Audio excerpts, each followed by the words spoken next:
Oh, ito kapatid maipapakita ko sa inyo. Yan, ilalapit ko pa para mas makita ninyo. Oh, napansin nyo ba yung kanyang luminous? 'Di ba, sunog? Yan kapatid, yung mga gumagamit ng mga halogen bulb. Oh, ikaw na naka-halogen bulb na nanonood ngayon, kamusta naman? Makisilip mo kapatid yung iyong headlight assembly kung maganda pa ba yung sitwasyon. Baka mamaya unti-unti nang nalulusaw yung plastic niyan. Okay, yan ang pag-uusapan natin ngayon kapatid, dahil hinanap po dito sa YouTube yung mga tips and tutorial about sa halogen bulb. May mga nakita ako kung paano lang ikabit, pero yung tips kapatid na kung ano ang mangyayari kapag naggumamit ka ng halogen bulb, wala po akong nakita. So kaya kailangan nating i-release at i-publish ang bidyong ito para mas maintindihan kapatid ng mga gumagamit ng halogen bulb. At para naman po sa mga nagtitinda kapatid ng halogen bulb, disclaimer lang kapatid, dahil from my experiences kapatid, talagang napakarami po ng mga nabiktima na ng halogen bulb na ito. Actually, hindi na po ito uso ngayon. LED na ho ang uso ngayon kapatid. Andyan yung RTD, MO2D, MO2H, at kung ano-ano pang mga brands ng mga LED na hindi naman kapatid nakakasunog ng ating headlight assembly. So yung HID at saka itong halogen bulb, ito lang po talaga yung nakakaperwisyo sa lahat ng mga bumbilya. Okay kapatid, so bago ko ipaliwanag kung bakit nakakasunog ng headlight assembly yung mga bumbilya na halogen type, gusto ko muna kapatid ipakita kung gaano nagsasakripisyo yung mga mekaniko na ayaw kayong pabilihin ng isang buong headlight assembly. Tatanggalin niya lang kapatid, tatanggalin lang naman yung lahat ng mga bumukol at mga nasunog na plastic galing sa inyong headlight assembly, dahil hindi na matanggal yung inyong headlight bulb at inyong headlight socket. So unti-unti niya po kapatid na susungkitin, kagaya ng ginagawa ko. Susungkitin yung lahat ng mga bumukol at nasunog dyan para maipasok ulit ng maganda yung inyong headlight bulb at ang inyong headlight socket. So shout out po sa mga masisinop at mga masisipag nating mekaniko dyan na hindi na pinapabili ng headlight assembly yung mga customer natin. Bagkos kapatid ay sinusungkit na lang at talagang pinagtsatsagaang sungkitin yung mga naluto na plastic. At sa mga naka headlight naman na halogen bulb, shout out din sa iyo kapatid.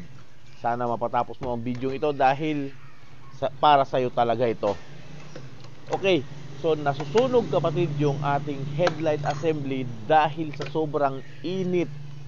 Syempre, nasusunog, may init. Yung init kapatid ng halogen bulb, hindi po basta-basta. Lalo na kung yung mga halogen bulb kapatid na ginagamit mo ay yung may 35-35 watts. Yung may 35-35 watts na yan kapatid, sobra po mag-produce ng heat yan sa loob ng ating headlight assembly. Kapag ginamit mo yan kapatid ng straight ng 2 oras, halos hindi nyo na po mahahawakan yung inyong headlight lens. So pwede nyo pong itry yan. So kapag ginamit nyo po yan kapatid ng mga 3 oras, unti-unti na pong magme-melt ang inyong plastic. Yung inyong headlight lens, yung inyong headlight assembly, unti-unti na yan kapatid na magme-melt. So lalambot na po yan hanggang sa ma-deform at talagang tuluyan ng masira. So mabuti ito at medyo naagapan pa natin, although tumabingi kapatid yung bumbilya dahil nahila ng wire, tapos uminit, lumambot, nahilot pa rin natin. So pinalitan na lang natin ng ordinary bulbs lang. So sa mga naka-halogen bulb kapatid, pwede naman kayong gumamit ng mga ordinary bulbs lang na magaganda rin yung liwanag. kung hindi nyo afford yung mga LED, meron po akong maisasuggest sa inyo. Gumamit na lang kayo kapatid ng ordinary bulbs, pero ang brand niya ay hindi naman sponsor ito. At wala itong kinalaman sa video natin. Pwede kayong gumamit kapatid ng original na Stanley brand. Talagang subok na matibay at yung liwanag hindi sabog. Bilog na bilog. Pwede rin kayo kapatid gumamit ng Hilux brand. Hilux brand. So ganun din ito kapatid. Yung ilaw nito ay hindi sabog. Bilog na bilog. Kita mo yung gilid, kita mo yung nasa harapan. Ang isa pang maganda rito kapatid yung kanyang filament ay nakatuwid. Hindi nakapabaluktot, nakapabukol, nakaoblong, at hindi ho nakapabundok.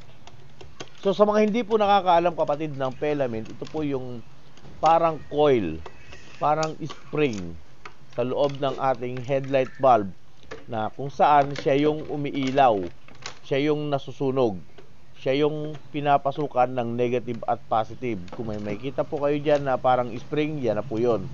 At may dalawang parang stands sa gilid.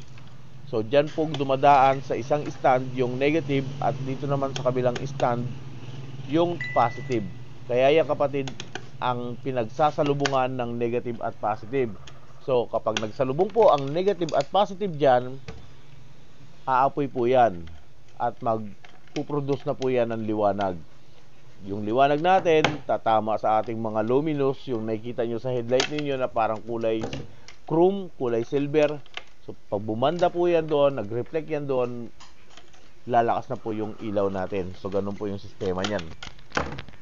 Pero kapatid, ang kagandahan lang sa mga bumbilya na sinabi ko na ordinary bulbs kagaya ng Stanley at Hilux brand, hindi ho sila nakakasunog, no? Hindi sila nakakasunog ng headlight assembly natin. Compare kapatid sa mga halogen type. Siguro kapatid, pwede kang gumamit ng mga halogen type kagaya ng mga sinaunang halogen type na nabibili namin. Mga 90s. Meron po noon na nabibili kami na 15 watts. So hindi ko na po alam ngayon kung may nabibili pang 15 watts ngayon, pero dati maraming nabibili niyan. So yung 15 watts kapatid hindi po basta-basta nakakasunog yan, no? Yan. So pinagana ho natin itong headlight na ito. Sa taas ay Hilux brand at sa baba naman ay LED. Yung tag 250 pesos. Ayan. So bago tayo matapos kapatid, baka pwedeng pahingi ako ng isang subscribe at pakipindot na rin po yung notification bell. Kapatid, baka pwede mo rin kaming i-follow sa aming Facebook page. At ikalat na rin to kapatid para sa mga iba pang kapatid natin na gumagamit ng mga bumbilya na nakakasira ng headlight nila. Okay kapatid, salamat po.